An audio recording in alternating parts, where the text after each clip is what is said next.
മുഖ്യമന്ത്രി പിണറായി വിജയനെതിരെ ധർമ്മടം മണ്ഡലത്തിൽ മത്സരിക്കാൻ ഷാഫി പറമ്പിൽ MP അല്ലെങ്കിൽ സാക്ഷാൽ സുധാകരൻ MP ഇവർ രണ്ടുപേർ വന്നാലും അത്ഭുതപ്പെടാനില്ല. അതാണ് ഇത്തവണത്തെ UDFന്റെ തെരഞ്ഞെടുപ്പ് തന്ത്രം എന്ന് പറയുന്നത്. സുരക്ഷിത മണ്ഡലങ്ങൾ നോക്കിയിരിക്കുന്ന നേതാക്കളെയല്ല, അതിനു പകരം ശത്രുപാളയത്തിൽ പോയി വെല്ലുവിളിക്കുന്ന നേതാക്കളെയാണ് UDF പ്രത്യേകിച്ച് കോൺഗ്രസ് തയ്യാറാക്കി വച്ചിരിക്കുന്നത്. അതിൻ്റെ ആദ്യത്തെ സൂചനയാണ് കോൺഗ്രസിൻ്റെ സീറ്റായ ബേപ്പൂർ PV അൻവറിന് നൽകി പാർട്ടി സൂചന നൽകിയത്. അദ്ദേഹം ഇപ്പോൾ കോൺഗ്രസ് അല്ലെങ്കിലും പഴയ കോൺഗ്രസ് കുടുംബം എന്നതിനപ്പുറം ഒരു മന്ത്രിയെ ആ മന്ത്രിയുടെ പാളയത്തിൽ പോയി വെല്ലുവിളിക്കാൻ കഴിയുമെന്നുള്ളത് കോൺഗ്രസ് ഉറപ്പിച്ചിരിക്കുന്നു. പല മന്ത്രിമാരുടെയും മണ്ഡലത്തിലേക്ക് കോൺഗ്രസിൻ്റെ തീപ്പൊരി നേതാക്കളെ അയക്കുകയും ചെയ്യും, അവരുടെ കോട്ടകൊത്തളങ്ങൾ തകർത്തെറിയുകയും ചെയ്യുമെന്നുള്ളതാണ് UDF ഇപ്പോൾ തീരുമാനിച്ചിരിക്കുന്നത്. അതുപ്രകാരം സാക്ഷാൽ മുഖ്യമന്ത്രിയുടെ ധർമ്മടം മണ്ഡലത്തിലും പിണറായി വിജയനെ തളച്ചിടാൻ വേണ്ടി വന്നാൽ തോൽപ്പിച്ചു വിടാൻ സുധാകരനോ ഷാഫി പറമ്പിലോ എന്ന തീരുമാനത്തിലേക്ക് കോൺഗ്രസ് കടക്കുകയാണ്. അതായത് ധർമ്മടം മണ്ഡലത്തിൽ 2016 മത്സരിച്ച പിണറായി വിജയന് മമ്പറം ദിവാകരനെതിരെ അന്ന് നേടാനായത് 37,000 വോട്ടിൻ്റെ ഭൂരിപക്ഷമാണ്.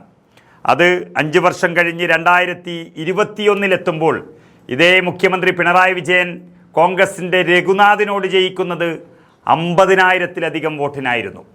എന്നാൽ 2024 ലോക്സഭാ തെരഞ്ഞെടുപ്പിൽ K സുധാകരൻ ധർമ്മടത്തെ സ്ഥാനാർത്ഥിയായി വന്നപ്പോൾ MV ജയരാജനെതിരെ വെറും 2,000 വോട്ടിൻ്റെ മാത്രം വ്യത്യാസമായിരുന്നു. അതും MV ജയരാജൻ എന്ന കണ്ണൂരിലെ ഏറ്റവും ശക്തനായ നേതാവിനെയാണ് എതിരിട്ടത് എന്നോർക്കണം. 2024 ആകട്ടെ തട്ടിപ്പും ഒരുപാട് കയ്യിലുണ്ടായിരുന്നുവെങ്കിലും ഒന്നും പിണറായിയുടെ ഭാഗത്തുനിന്ന് പുറത്തു വന്നില്ലായിരുന്നു. എന്നാൽ ഇന്നങ്ങനെയല്ല സ്ഥിതി. ശബരിമല അയ്യപ്പൻ്റെ സ്വർണം മുഴുവൻ മോഷ്ടിച്ചു കടത്തിയ ഒരു സർക്കാരിനെ നയിക്കുന്ന മുഖ്യമന്ത്രിയായിട്ടാണ് ഇന്ന് പിണറായി വിജയൻ അറിയപ്പെടുന്നത്. മാത്രമല്ല, അയ്യപ്പൻ്റെ സ്വർണം കടത്തിയതിൽ കോടീശ്വരന്മാരായി മാറിയ തട്ടിപ്പു സംഘത്തിൻ്റെ നേതാവാണിപ്പോൾ പിണറായി വിജയൻ എന്ന് പറയുന്നത്. ആത്മാഭിമാനമുള്ള മലയാളികളെന്നല്ല, ജനാധിപത്യ രാജ്യത്തിലെ ഏതൊരു വോട്ടറും അങ്ങനെയുള്ള ഒരാളെ തോൽപ്പിച്ച് കയ്യിൽ കൊടുക്കാനായിരിക്കും തയ്യാറാവുക. അവിടെയാണ് ജനാധിപത്യം വിജയിക്കുന്നത്. അങ്ങനെ വരുമ്പോൾ ധർമ്മടത്ത് പിണറായി വിജയനെ തോൽപ്പിക്കാൻ UDFന് കഴിയുമെന്നുള്ളൊരു രഹസ്യ റിപ്പോർട്ടുകൾ ഉണ്ട് എന്നാണ് അറിയുന്നത്.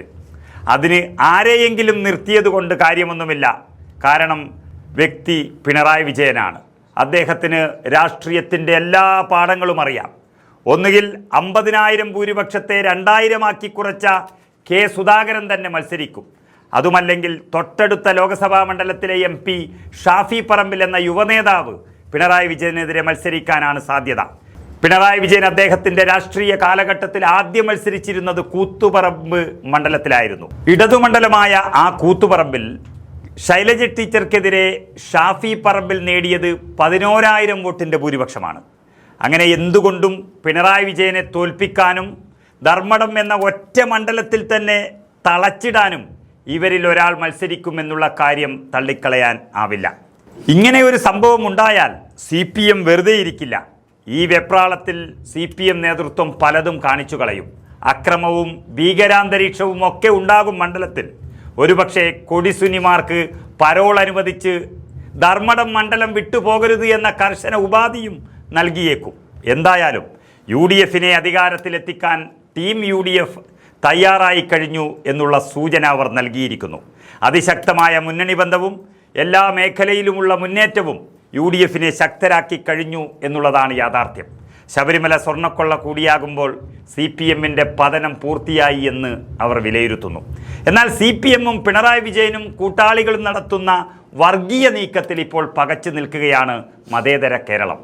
മുസ്ലിങ്ങളെ ഒറ്റപ്പെടുത്തി ബാക്കിയുള്ളവരെ ഒന്നിച്ചു നിർത്തി അത് LDFനൊപ്പം ചേർക്കുക എന്നൊരു കപട രാഷ്ട്രീയത്തിൻ്റെ അല്ലെങ്കിൽ വർഗീയ രാഷ്ട്രീയത്തിൻ്റെ വക്താക്കളായി പിണറായി വിജയൻ മാറുകയും രാഷ്ട്രീയ ലാഭം നേടാൻ വർഗീയത പറഞ്ഞുകൊണ്ടിരിക്കുകയും ചെയ്യുന്ന ഈ സർക്കാരിൻ്റെ അന്ത്യം, അതാണ് ജനങ്ങളുടെ ഒരാഗ്രഹം എന്നിരിക്കെ ആദ്യം തോൽപ്പിക്കേണ്ടുന്ന വ്യക്തിയായി പിണറായി വിജയൻ മാറുകയാണ്. അതാണ് ജനങ്ങളുടെ ആഗ്രഹമെങ്കിൽ സുധാകരനോ ഷാഫിയോ അവിടെ എത്തുക തന്നെ ചെയ്യും. അതാണ് കോൺഗ്രസ് ഹൈക്കമാൻഡ് ഇപ്പോൾ ആലോചിക്കുന്നതും ധർമ്മടത്തെ ജനങ്ങൾ പ്രതീക്ഷിച്ചിരിക്കുന്നതും.